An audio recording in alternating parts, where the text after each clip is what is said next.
오늘 우리에게 주신 하나님 말씀 디모데후서 4장 3절과 4절 2절의 말씀입니다. 때가 이르리니 사람이 바른 교훈을 받지 아니하며 귀가 가려워서 자기의 사욕을 쫓을 스승을 많이 두고 또 그 귀를 진리에서 돌이켜 허탄한 이야기를 쫓으리라. 아멘. 한 주간 동안도 건강히 잘 지내셨습니까? 잔인한 4월이 정신없이 지나가고 계절의 여왕이라고 하는 5월이 시작됐는데, 특별히 이번 5월 한 달 동안은 마음속에 하나님이 주시는 평안이 있고 또 얼굴에는 한박 웃음이 있으며 가정에는 행복이 넘치시기를 바랍니다.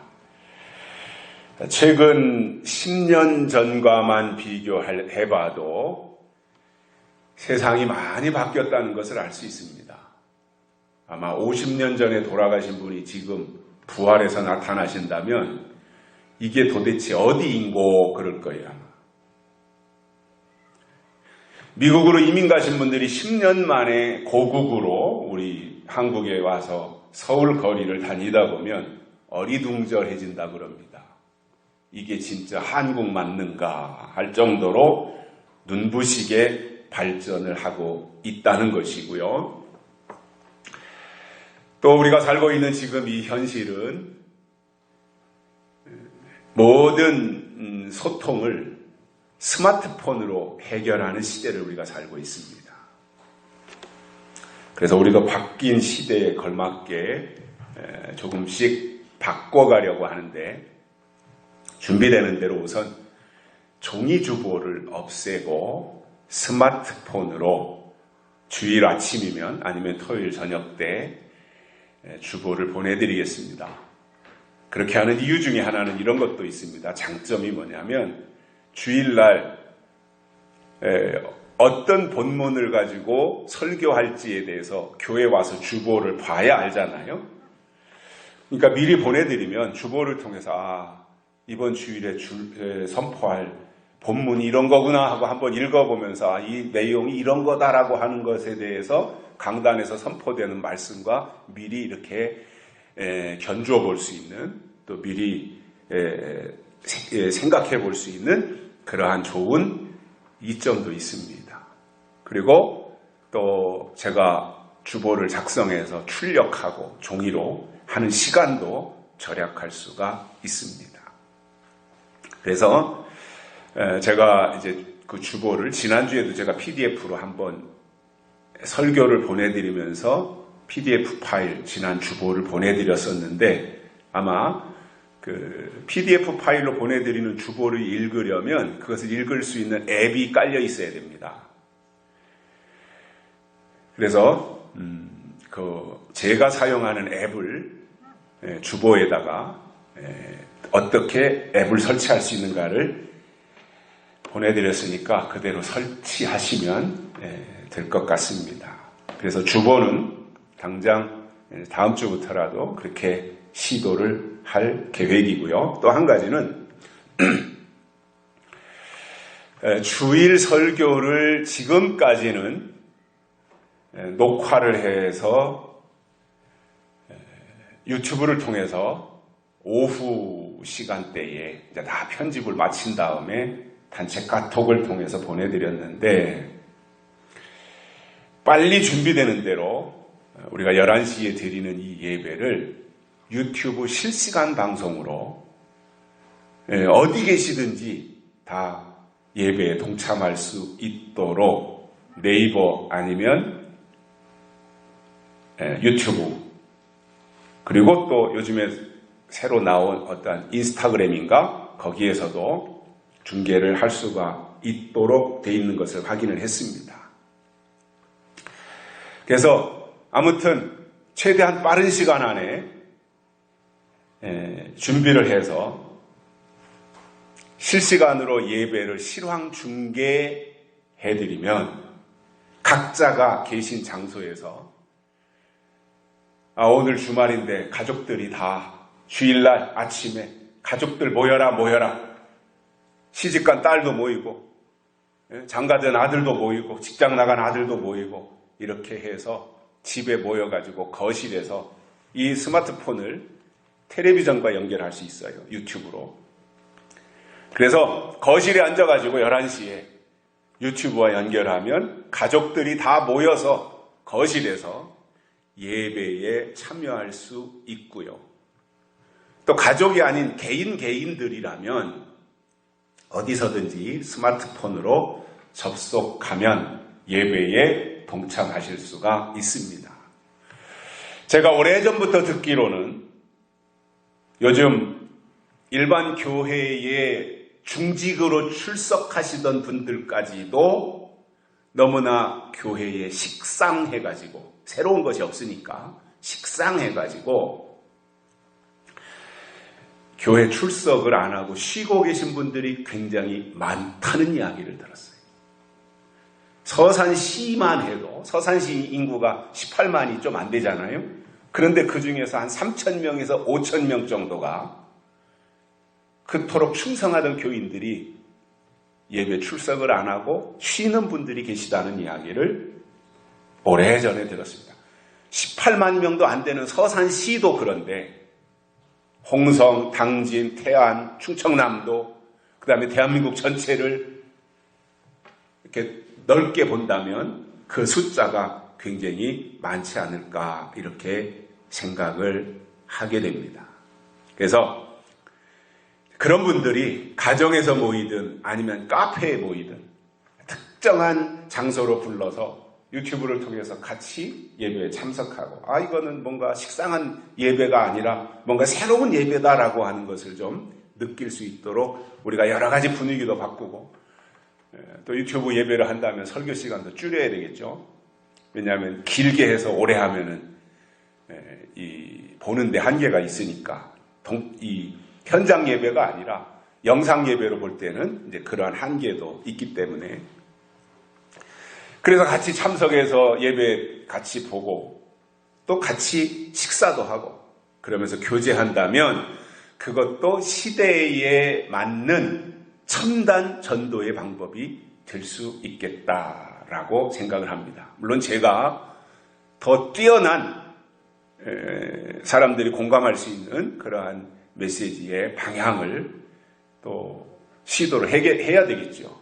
그래서 또 저 나름대로도 이제는 설교의 방향이야 그렇지만 방법에 있어서 어떻게 해야 되겠다라고 하는 저 나름대로 생각을 가지고 있고, 제가 그동안에 가지고 있는 틀은 저 나름대로 제가 오랫동안 말씀을 전하면서 노하우로 저에게, 제가 남의 것을 뺏겨서 전달하는 사람이 아니기 때문에 저 나름대로 노하우를 쭉 쌓은 결과 되도록이면 본문에 충실하고, 그래서 제 방식을 설명한다면 본문을 정해지면 그것에 대해서 깊이 관찰하고, 관찰한 것에 대해서 해석을 하고, 해석한 것에 대해서 이 시대에 맞게 적용하는 관찰, 해석, 적용, 이 방법을 도입을 해서 제가 저에게 활용을 하고 있고요. 그리고 또 제가 이제 어떤 활동하고 있는 어떤 신문 작성이라든가 이런 것들을 보면서 설교의 방법도 기사를 작성하는 방법으로 해서 사람들에게 전달해 주면 어떨까, 이러한 것에 대한 고민도 하고 있습니다. 그래서 그동안은 설교 내용만 편집해서 보내드렸지만 이제 앞으로는 11시 예배 시작해서부터 끝날 때까지 그대로 실황으로 예배를 중계하면 계신 곳에서 찬송 부를 때 같이 찬송 따라서 부를 수 있고, 기도할 때 같이 기도할 수 있고, 헌금할 때 같이 헌금에 동참하고, 그리고 헌금한 것에 대해서 교회 계좌번호가 있으니까 교회 통장으로 계좌 이체하고, 얼마든지 이 시대에 맞는 예배의 방법을 구상할 수가 있겠다 이런 생각을 합니다. 장비나 여러 가지 일손이 부족해서 근사하게는 못하더라도 일단 시도부터 해서 빠르게 이러한 방향을 정하고 가려는 생각을 가지고 있습니다. 물론 뭐 제가 인지도가 크게 있는 사람이 아니잖아요. 인지도가 없잖아요. 그러다 보니까 유튜브 시청률은 낮아요. 그래서 제가 어제는 우리가 보내드리는 이 유튜브 방송 설교가 사람들이 얼마나 보나 이것을 한번 제가 유튜브를 통해서 확인해 봤어요. 이거 도대체 궁금하잖아요. 얼마나 많은 사람들이 우리 이것에 접속해서 보는가. 이것을 제가 확인을 해보니까 그 통계가 유튜브에 나와 있어요. 그래서 제가 이걸 보고서는 깜짝 놀랐는데 괜찮네 라고 생각을 했었어요. 그래서 이것을 제가 말씀을 드려보면 4월 19일에 설교한 것이 제일 많이 봤어요. 사람들이 4월 19일 설교한 게. 그 제목이 뭐였냐면은 재림 직전에 나타날 일 3가지. 그 제목이었어요. 아마 내용 보고 들어온 사람보다는 제목 보고 들어온 사람들이 많을 거예요. 재림 뭐 이런 얘기가 들어가 있으니까. 그래서 어제 기준으로 4월 19일 재림 직전에 나타날 일 3가지가 1175명이 본 것으로 나와요. 그리고 두 번째가 4월 12일에 설교한 하나님께로 난 자의 3가지 특징, 이것을 1040명이 봤어요. 오늘자 보니까 하나님께로 난 자의 3가지 특징이 1043명, 하루 사이에 3명이 더 봤네요. 그리고 세 번째로 많이 본 것이 주님 다시 오실 때 얻을 것 3가지. 이것을 821명이 봤습니다. 그렇게 쭉 이제 그 인기 동영상 순서가 쭉 나와 있는데, 그저 평균적으로 하면 한 300~400명 이렇게 보는 것으로 나와 있고요. 제가 올린 이 유튜브는 오늘 올리면 한 2~3일 후에는 다음이나 네이버에서도 제목을 치면 그 영상이 그대로 나옵니다. 그러니까 아마 이 스마트폰으로 우리가 보내드리는 단체 카톡방은 우리 식구들끼리 보는 거지만 그 이외의 사람들이 유튜브를 이렇게 다니다가 제목이 좀 특이한 게 있으면 들어와서 보는 사람들이 있구나, 이러한 생각을 하게 되고요. 그래서 우리 교회가 이렇게 모여서 오프라인으로 드리는 예배는 몇 명 안 되지만 온라인상에서는 그래도 몇백 명, 1000명이 넘는 교인들이 예배에 동참하고 있다, 이러한 자부심도 가져볼만 하겠다, 이렇게 생각을 하고요. 서울에 있든지 인천에 있든지 부산에 있든지 아니면 미국에 있든지 어디에서든지 가까운 시간에 끼리끼리 모여서 예배드린 후에 또 그 스마트폰 시대는 시간과 공간의 제약이 크게 없잖아요. 그러니까 우리가 여기서 11시에 서산에서 예배를 드렸는데 저 인천에서 예배 참석은 안 했지만 거기에서 가족들이 모여서 예배 드린 이후에 소통하고 싶으면 카카오톡에 있는 보이스톡이라든가 이러한 영상 통화할 수 있는 게 있잖아요. 영상으로. 그러면 상호 그쪽과 이쪽 영상통화로 연결해서 거기에 누구누가 예배에 참석했다, 서로 이렇게 소통할 수 있는 이런 방법도, 양방향 소통이 얼마든지 가능한 세상이 되었기 때문에 서로 확인도 할 수 있고요. 이 우한 폐렴 때 보니까 국가가 나서가지고 예배당에 모여서 드리는 예배를 단속을 했지만, 그러나 가정에서 모여서 유튜브로 식구들이 모이는 것에 대해서야 국가가 어떻게 통제할 수 있는 방법이 없잖아요. 그러니까 이 유튜브 예배가 이 시대에 우리가 그야말로 나 개인적인 밀실로서의 활용할 수 있는 아주 좋은 방법이 되겠다, 이렇게 생각이 듭니다. 그러다가 늘상 뭐 가정에 모여서 또 유튜브, 스마트폰이든 TV가 되었든 이렇게 보다가 오늘은 좀 야유회 겸 이렇게 모이는 사람들끼리 오늘은 교회에 가서 예배드리자.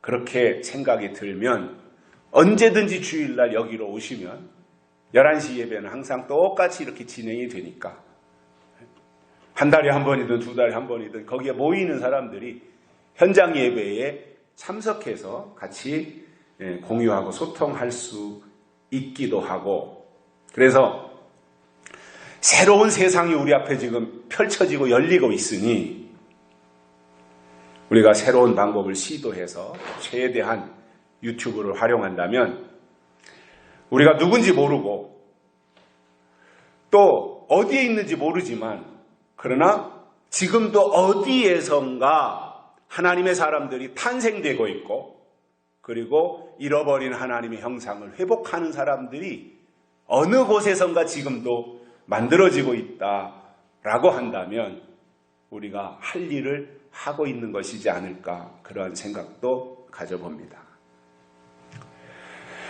우리 교회에 사람들이 많이 모여서 으쌰으쌰 하면서 서로 신바람 나는 것도 좋지만 그러나 내가 모르는 사람들이 지금도 어디에선가 약속의 말씀을 듣고 변화되고 있다면 그것이 하나님 나라를 확장시키는 좋은 방법이 될 수 있기 때문에 일단 한번 하겠다 이렇게 말씀을 드리면서 주보가 바뀌고 또 주일 예배를 제가 언제부터인지 모르지만 아무튼 최대한 빠른 시간 안에 준비 몇 번 테스트를 하고 나서 시도를 하겠다라고 하는 말씀을 드립니다. 좀 그래서 이제 새로운 방향을 정하고 가야 되기 때문에 이러한 부분들에 대해서 설명을 드렸습니다. 자, 오늘은 마지막 때가 되면 교회 안에 머물고 있는 사람들이 하나님에 대해서 어떻게 반응하며 어떤 태도를 보이는지에 대해서 세 가지를 깨닫고 은혜를 받겠습니다. 첫째, 바른 교훈을 받지 않는다는 겁니다. 사람은요, 좋은 사람을 만나서 좋은 말을 들으면 그 사람은 좋은 사람이 됩니다. 그래서 결혼해서 임신을 하면 태교가 중요하다 그러잖아요. 아기가 뱃속에 있는 아기에게 좋은 교육을 시켜야 된다. 좋은 음악을 듣고 좋은 말을 듣고 이렇게 해서 태교에 대해서 신경을 쓰잖아요. 그런데 낳아놓고 나서는, 태교는 그렇게 신경 쓰면서 낳아놓고 나서는 막 말 안 들으면 이놈아 저놈아 이렇게 막말도 하는 경우들을 보게 되는데, 사람이 어렸을 욕을 아주 입에다 달고 있는 사람들이 있잖아요. 말만 꺼내면 말 뒤꿈치에 아니면 앞에 그냥 욕이 문장으로 달려 따라다니는 사람들이 있어요. 그 사람들은 왜 그러냐? 어려서부터 욕을 듣고 살았기 때문에 그래요. 그런데 일부러 하려고 해도 욕을 못하는 사람들이 있어요. 여기 계신 분들은 다 그런 분들만 계신데 저도 그렇고 일부러 하려고 해도 안 돼요. 욕을 기껏 해야 야 이놈아 나쁜 놈아 이게 기껏 해서 하는 소리 정도예요. 왜 그러냐면 어렸을 때부터 그런 말을, 욕하는 것을 듣지 않았기 때문에 그 말을 하려니까 입에 붙질 않는 거예요. 그 말이. 그래서 이게 참 듣는 게 중요하거든요. 믿음도 듣는 게 참 중요하잖아요. 율법적인 설교만 날마다 들으면 율법신앙에서 벗어나지 못하는 거예요. 은혜시대의 그 초대교회식의 어떠한 부흥운동의 신앙만, 설교만 날마다 듣는다면 불로불로에서 벗어나지 못하는 거예요. 그런데 그러한 단계를 다 거치고 그리고 더 아주 그 농축되어진 숙성된 신앙으로 가서 재림신앙에 대해서 계속해서 꾸준히 듣고 온 사람들 속에는 그것이 엑기스로 자리 잡고 있는 거예요. 저는 개인적으로는 정말 재림신앙을 자연스럽게 우리가 누구 강요에 의해서가 아니라 자연스럽게 그 재림신앙의 말씀이 나에게 스며든 사람들은 그것이 인격화되어지고 그래서 뭔가 이렇게 부드러움을 동반하게 된다고 봐요. 사람이 거칠어진다든가 과격해진다든가 이거는 문제가 있어요. 어떤 경우 보면 재림신앙을 강조하는데 굉장히 거칠어요. 재림신앙 다시 오신다 말은 하는데 굉장히 과격해요. 그리고 편파적으로 한 방향으로만 몰고 가는 사람들이 있어요. 시한부 종말 오는 사람들이 대개 다 그렇잖아요.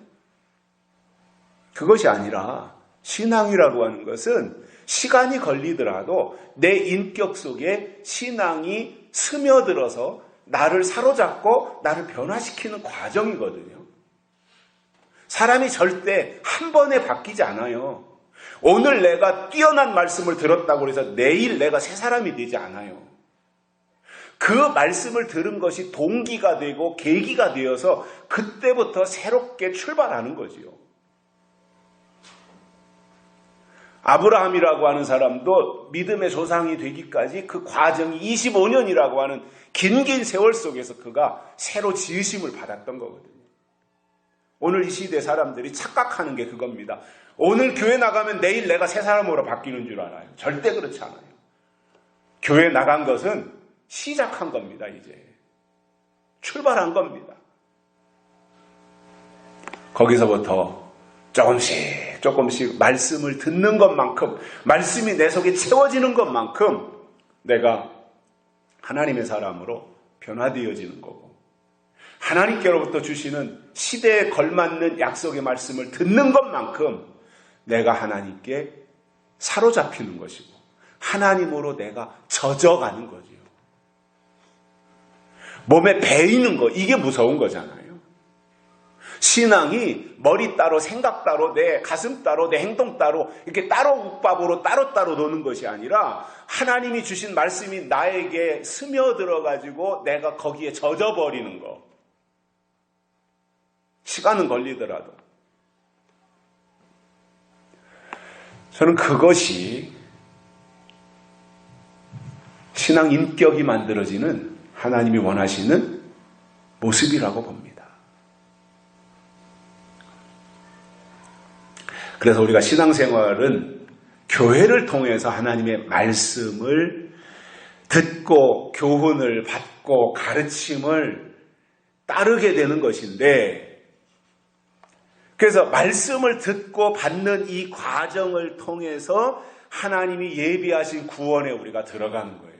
말씀을 듣고 말씀을 따른 결과가 구원인데 그러기 위해서 그 시대에 주시는 하나님의 말씀이 있어야 됩니다. 그래서 우리가 주일이 되면 하나님을 믿는 사람들이 당연히 알고 교회를 가지요. 그래서 1시간 예배를 드린다고 할 때 찬송도 부르고 기도도 하고 성가대의 찬양도 듣고 이러한 과정을 통해서 그 예배를 드리는데 예배의 핵심은 하나님의 말씀이 설교에 있어요.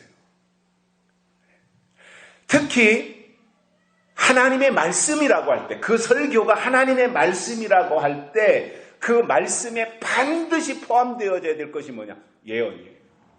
약속. 약속이 포함되어 있어야 돼요.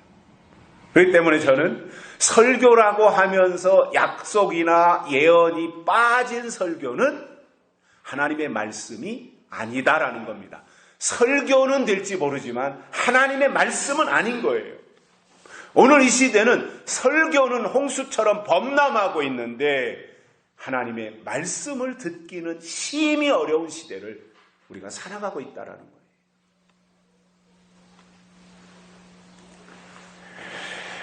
그래서 예배를 구분하면 예배는 이렇게 돼 있어요. 하나님께 드림 그리고 하나님께 받음. 이 두 가지가 예배예요. 드리고 받는 거예요. 그래서 예배 구성 요소를 보면 찬송도 드리고 기도도 드리고 헌금도 드려요. 드리는 순서가 많아요. 그럼 드리고 끝나느냐? 아니에요. 드리고 그리고 나서 받는 게 있어요. 그게 뭐냐면 하나님의 말씀을 받는 거예요. 이게 우리 기독교의 가장 큰 자산인 겁니다. 하나님이 우리에게 말씀하신다 이거예요. 하나님이 우리에게 말씀으로 찾아오셔서 말씀으로 만나주신다 이거예요. 그리고 때를 따라 주시는 말씀을 우리에게 공급해 주신다라는 거지.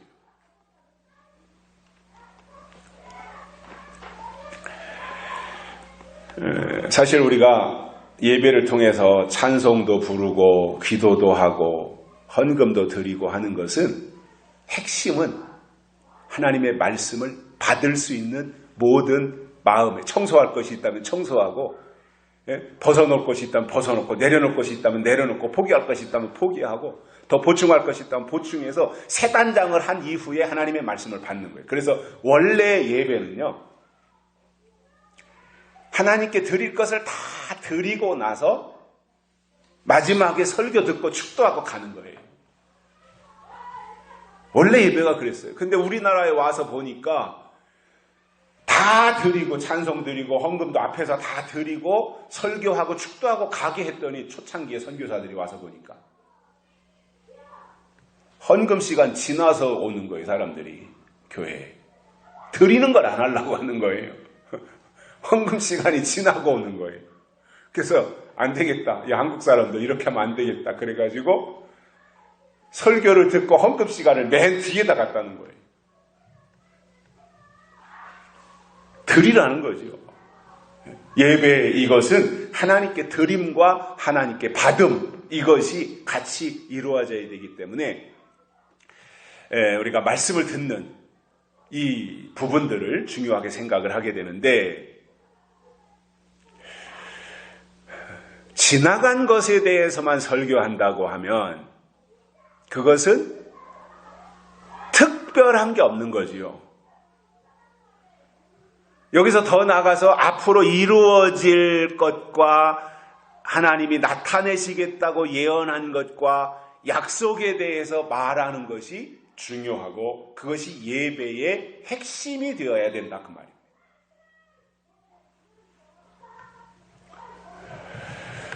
그래서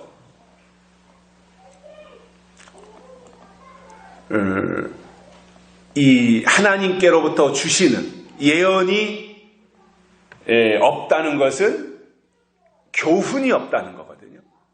교훈. 하나님이 주시는 바른 교훈. 이게 있어야 되는데 교훈이 없기 때문에 그것은 죽은 설교에 불과하다는 겁니다.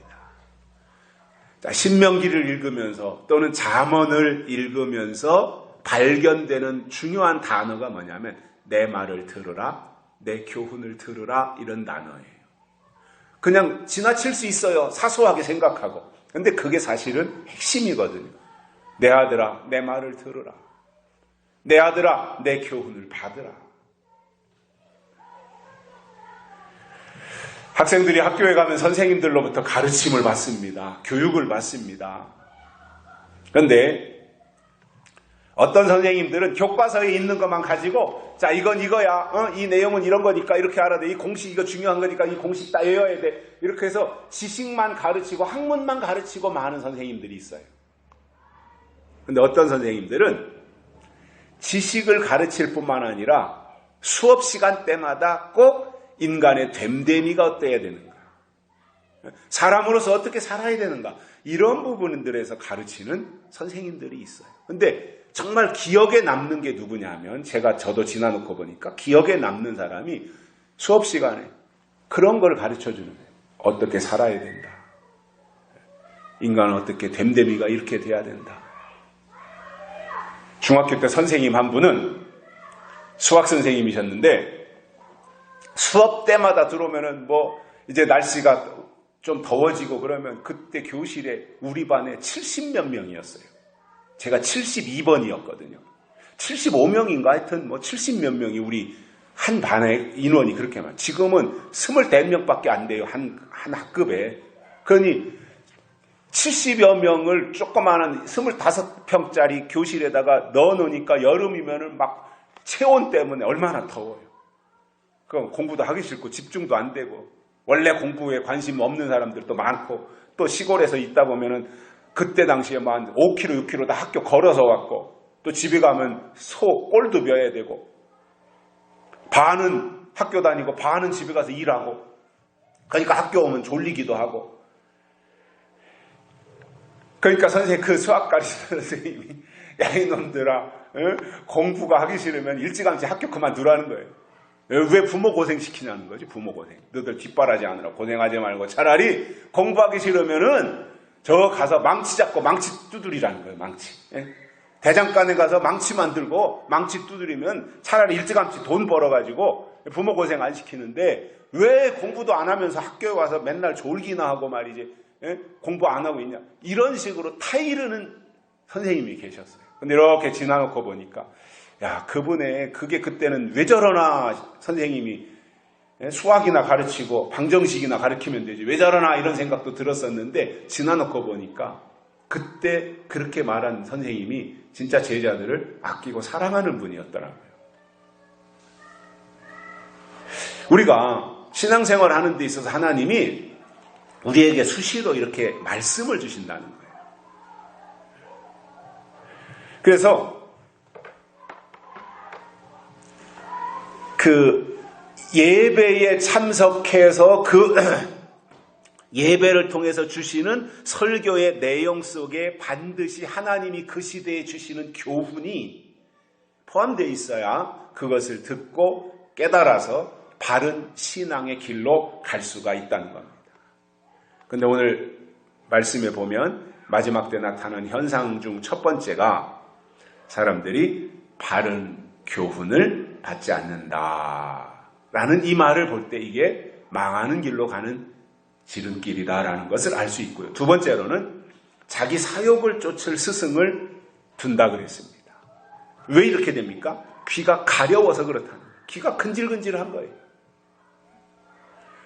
그러니까 진짜 들어야 될 소리를 들어야 되는데 내 욕심 따라가는, 사욕 쫓아가는 소리를 듣고 싶어서 그쪽으로 귀를 쫓겨 세우고 간다는 겁니다. 그래서 여러분, 바른 교훈을 외면하면 그 사람은 반드시 자기 사욕을 쫓을 스승을 두게 된다는 겁니다. 귀가 가려워서 그렇게 된다는 거예요. 그러니까 이런 사람들이 누구예요? 자기하고 코드가 맞는 사람, 견해가 일치하는 사람, 이런 사람들을 찾아다니고, 그런 사람들에게는 하나님의 뜻이 중요하지 않아요. 자기 욕심 챙기는 게 더 중요한 거예요. 여기서 사욕이라고 하는 단어를 제가 사전에서 찾아보니까 자기 자신의 개인적인 이익이나 만족만을 탐하는 욕심, 이렇게 되어 있어요. 개인의 이익이나 만족을 탐하는 개인적 욕심, 이거예요. 즉 그릇된 욕심이라는 거죠. 그릇된 욕심. 그리고 이 그릇된 욕심은 거짓 것에 치우치게 되어 있습니다. 사도행전 2장에 나오는 초대교회를 보면 내 것을 챙기고 욕심을 부리는 것이 아니라 내 것을 가지고 가서 나누고 베풀어주는 교회였던 것을 우리가 볼 수 있습니다. 그래서 우리는 사욕의 사람들이 되면 안 되고 공익을 위해서 개인의 욕심을 내려놓을 수 있어야 됩니다. 그런데 이 마지막 때가 가까울수록 대다수의 하나님을 믿는다고 하는 사람들의 생각 속에 자기가 강하게 자리 잡고 있는 거예요. 자기 중에서도 보겠어요. 욕심이 지나치게 자리 잡고 있는 거예요. 그리고 자기 주장을 더 내세우고 말이죠. 그리고 교회에서 기도하는 내용들을 보면 자기에게 뭔가를 하나님이 주시기를 계속해서 하나님을 향해 강요하는 형태의 신앙생활을 하고 있더라는 거죠.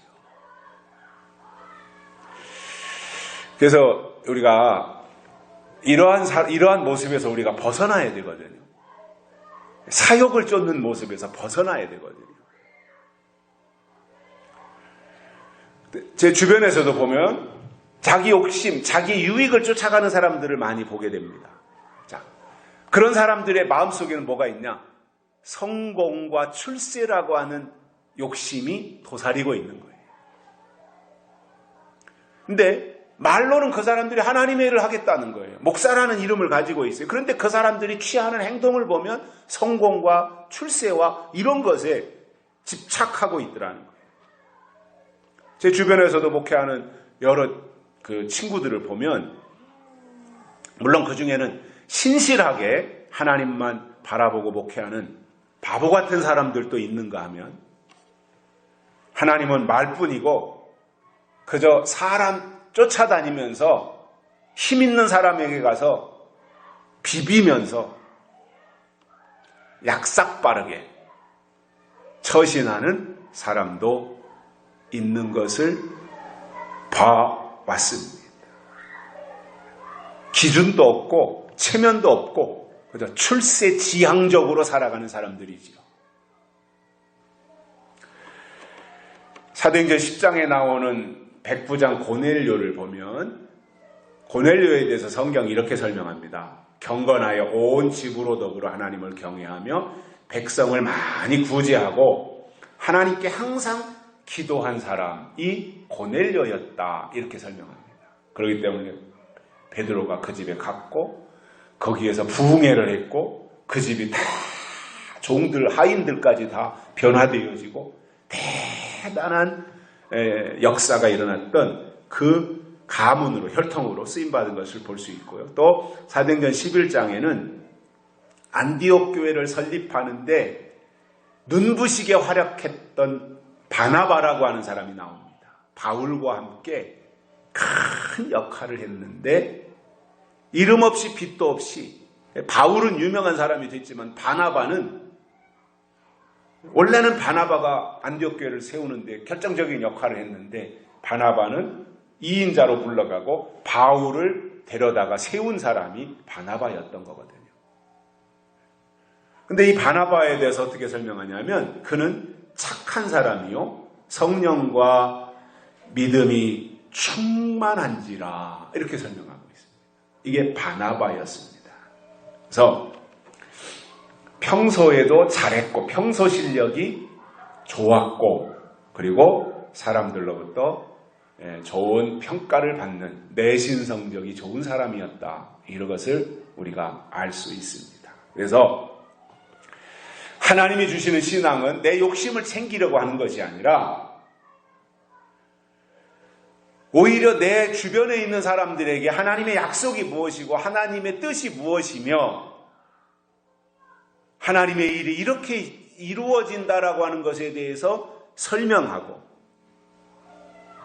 그리고 계속해서 하나님의 뜻을 따라가는 사람의 모습이 하나님의 사람의 진짜 모습이라는 거지요. 세 번째로는 허탄한 이야기를 쫓는다, 이렇게 말씀하고 있습니다. 여기서 허탄하다고 하는 단어의 뜻은 거짓이 많아서 믿업지 않다라는 거예요. 자, 우리가 살아가면서도 우리 주변에서 저 사람은 말을 믿을 수가 없어, 좀 거짓말쟁이야, 이렇게 낙인이 찍혀버리면 그 사람이 무슨 말을 할지라도 믿지 않죠. 그러면 또 그 사람 입장에서는 왜 내가 말해도 안 믿느냐, 이렇게 하는데 그 믿지 않게 한 책임은 그 사람에게 있는 거잖아요. 그 사람이 그렇게 했기 때문에, 믿지 못하도록 불씨를 떨어뜨렸기 때문에 안 믿는 거지, 믿게 했으면 왜 안 믿겠냐 말이죠. 그런데 이 허탄한 이야기를 쫓아가는 이 사람들의 모습 속에는 허탄한 것이 거짓과 관련되어진, 허망한 것과 관련되어진 건데 왜 그것을 쫓아가겠냐는 거죠. 그 사람 자체가 또 허망하기 때문에 허망한 이야기를 듣고 따라가게 된다라는 거예요. 자, 그러면 에스겔서 13장에는 하나님이 말씀하시지 않았는데 하나님이 말씀하신 것이다, 이렇게 설교하고 다녔던 허탄한 묵시, 허탄한 사람들이 있었던 것을 설명해 주고 있습니다. 여러분, 하나님의 말씀을 증거하는 사람들이 반드시 갖춰야 될 것은 자기가 보거나 듣거나 깨달은 것을 설명해야 하는데 에스겔 당시에 있었던 거짓 선지자들은 하나님의 뜻을 말한 것이 아니라 자기 뜻대로 말한 사람들이에요. 자기 생각을 말한 거예요. 하나님의 생각을 말하는 것이 예언자이고 설교자이고 선지자여야 되는데 말로는 선지자라고 하면서 자기 생각만 말했다는 거예요. 이건 선지자가 아니라는 거지요. 여러분, 우리가 살아가면서요, 이 정상적인 사고를 가진 사람들은 허탄한 것과 진실한 것을 구분할 줄 압니다. 참과 거짓을 구분할 줄 알아요. 그런데 그것을 도대체가 저건 분명히 지금 거짓말하고 있는 건데 그것도 분별하지 못하고 무조건 찬양하면서 쫓아간다면 그것은 정상이라고 볼 수가 없는 거죠. 여기가 무슨 북한 사회주의, 공산주의, 1인 독재 체제도 아니고 우리가 살고 있는 이 자유민주주의 세계 속에서 계속해서 누군가가 거짓말하고 가는데 그것을 분별하지 못하고 계속해서 그냥 눈 감고 쫓아간다면 그것은 바람직하다라고 볼 수가 없는 거잖아요. 왜 그렇게 되겠습니까? 그 사람 속에 진실이 없으니까 거짓을 쫓아가는 거예요. 여러분, 거짓말에 무슨 권위가 있어요? 그죠? 거짓말에는 권위가 없는 거예요. 그리고 거짓말은 지켜야 될 의무도 없는 거예요. 거짓말인데 왜 지켜요, 그 말을? 의무가 없는 거잖아요. 다만 거짓말이라는 것은 뭐냐면 의도가 있는 거지요. 상대방을 속이기 위해서.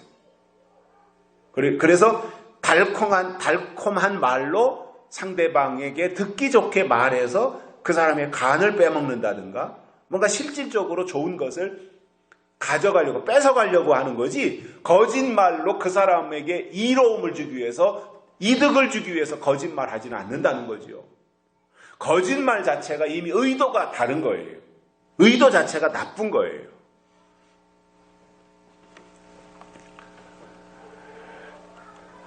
그래서 지금 우리가 살고 있는 이 세상도 보면 거짓과 위선이 판을 치는 세상이잖아요. 그래서 자기들에게 조금이라도 유리하다면 얼마든지 속이고 조작하고 위선을 펼치고 있습니다. 그런데 그 자체도 분별하지 못하고 살아간다면 그러한 사람들이 어떻게 더 위대한 하나님의 의도와 하나님의 중심을 간파할 수 있겠냐는 거죠. 세상에서 일어나고 있는 거짓과 위선에 대해서도 제대로 촘촘히 분별을 못하는 사람이 어떻게 하나님의 뜻을 분간할 수가 있겠냐는 거예요. 이 세상에서 정치적으로 이용하려고 하는 선거를 앞두고 정치적으로 그 사람의 환심을 얻으려고 하는 이러한 사람들의 거짓과 위선을 분간하지 못하는 사람이 더 중요한 하나님의 뜻을 어떻게 깨달을 수가 있겠냐는 거예요.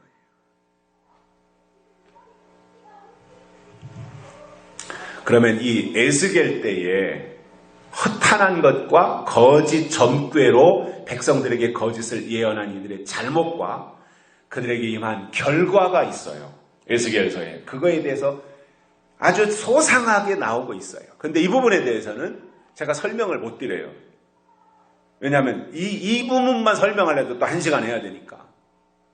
그러니 에스겔서 13장 1절부터 9절까지는 이따가 집에 가셔서 점심 잡수시고 이 부분을 좀 꼭 읽어보시면 이야, 이 에스겔 당시의 거짓 선지자들이 어떻게 행동했는가?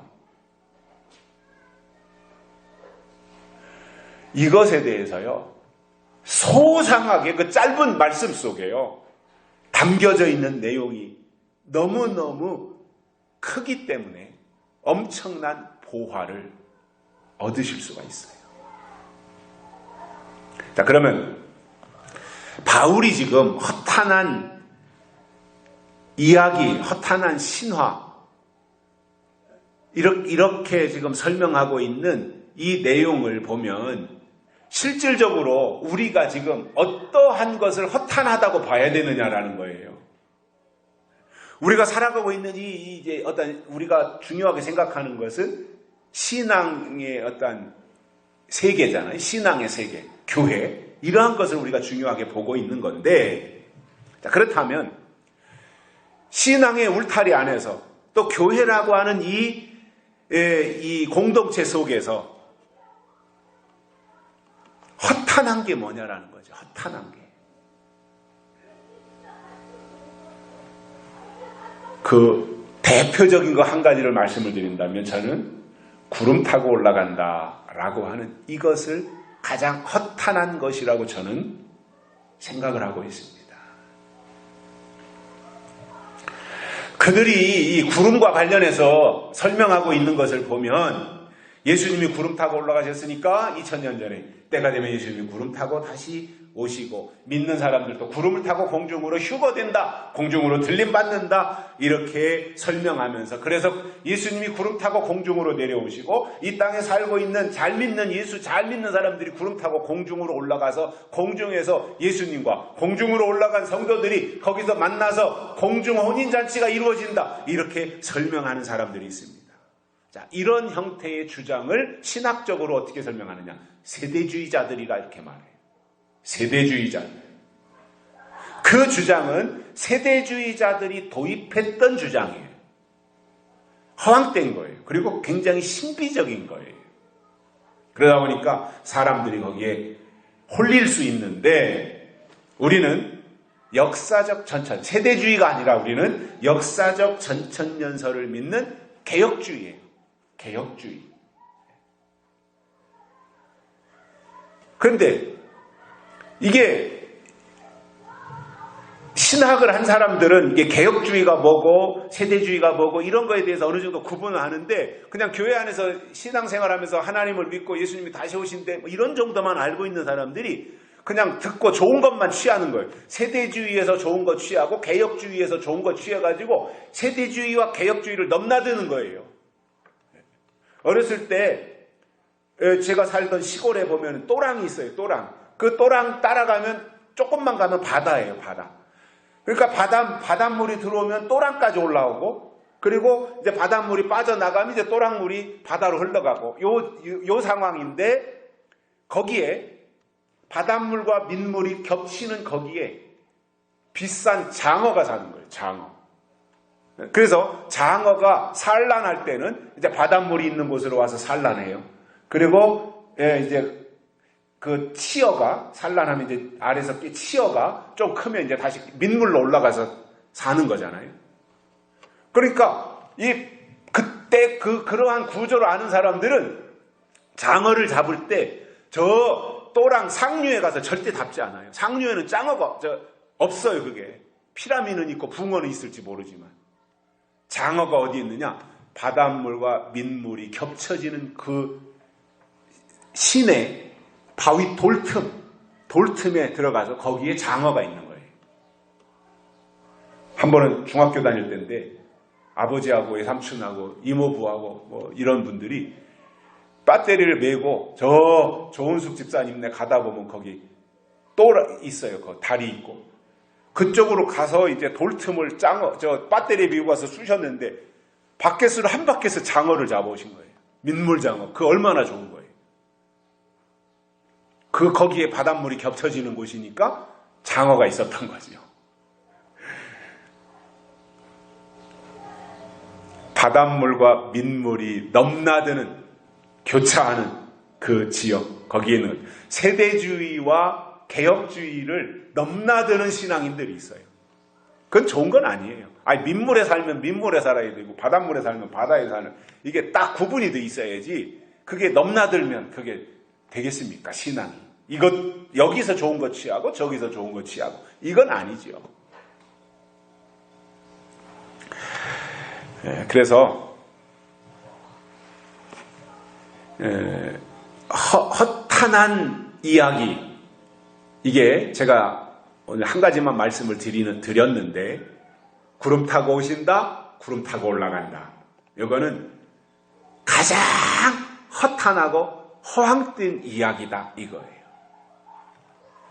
오늘 이 시대의 바람직한 신앙이라고 하는 것은요, 허황된 주장을 따라가는 것이 아니라 하나님의 말씀을 기록한 성경을 근거로 해서 진실을 따라가는 것이고 진리를 추구하는 것이 신앙이에요. 약속의 말씀을 따라가고 그 안에서 하나님이신 이 시대의 예언, 예수님이 다시 오신다라고 하는 거기에 집중하는 것이 신앙이라는 거예요.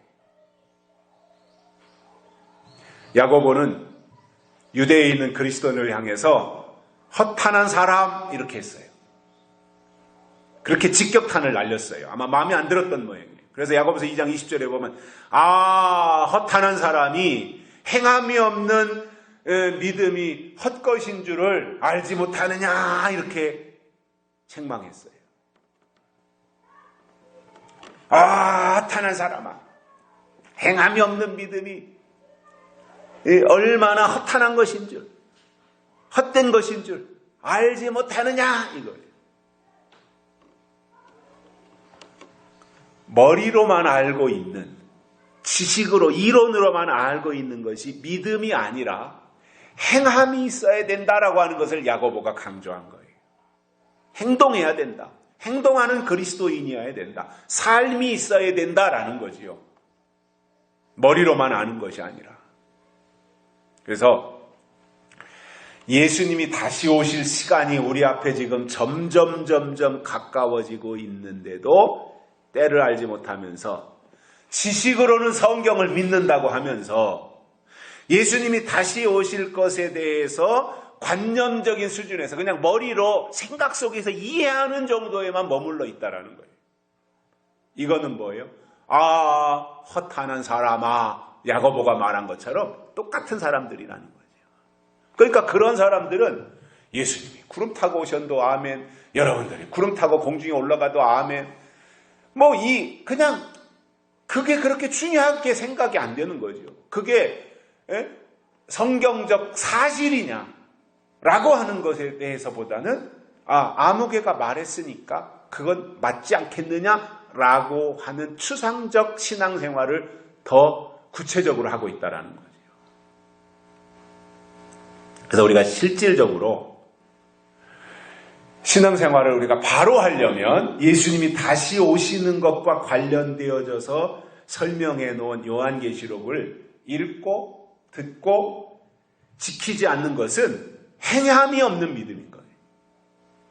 가장 중요한 것에 대해서 왜 외면하냐는 거지요. 가장 결정적인 그 단서를 왜 외면하냐는 거지요. 이게 지름길이잖아요. 요한계시록이라는 거 하는 것이 예수님이 다시 오실 때 다시 오시는 예수님이 어떻게 오시고 그분을 어떻게 맞이할 수 있는가, 이것에 대해서 지름길을 알려주신 거예요. 가장 정확한 거예요. 그런데 그것을 외면하고 어디서 방황하고 있냐는 거예요. 이거는 올바른 신앙이 아니라는 겁니다. 허탄한 사람인 거예요. 핵심은 빼놓고 본질은 빼놓고 지엽적인 것, 부분적인 것에만 몰입하려고 하는 이 사람들.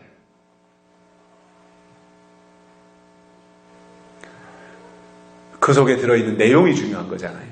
포장지가 중요한 게 아니라 내용이 중요하잖아요. 우리 기독교는 포장지가 중요하지 않아요. 그 속에 담고 있는 본질, 내용, 진실, 이게 중요한 거예요. 이게 우리 기독교예요. 그런데 기독교에 몸담고 있다면서 본질은 외면하고 부수적인 것에, 사소한 것에 매달린다면 그 사람은 본질을 모르는 사람이잖아요.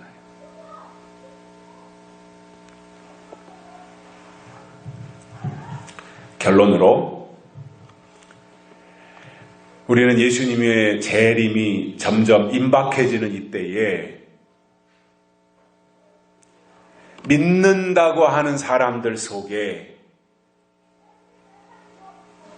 나타나는 어떠한 그릇된 반응, 그릇된 현상, 그릇된 가치관, 이러한 것들을 보면서 우리는 추구하는 가치가 달라야 되고 성경적 소신과 또 성경적 신념을 갖추고 영적으로 하나님의 뜻을 온전하게 따라가는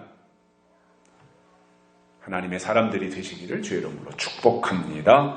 살아계신 하나님 아버지 감사합니다. 오늘 또 우리를 불러주시고 하나님의 말씀을 듣게 해주셔서 감사를 드립니다.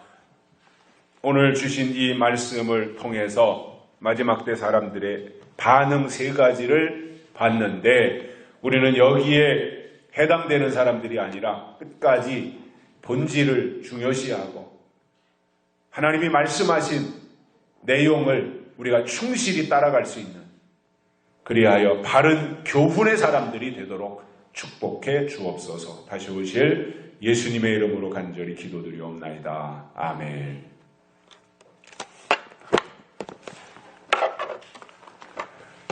(486장) 부르시면서 헌금 드리시겠습니다. 486장.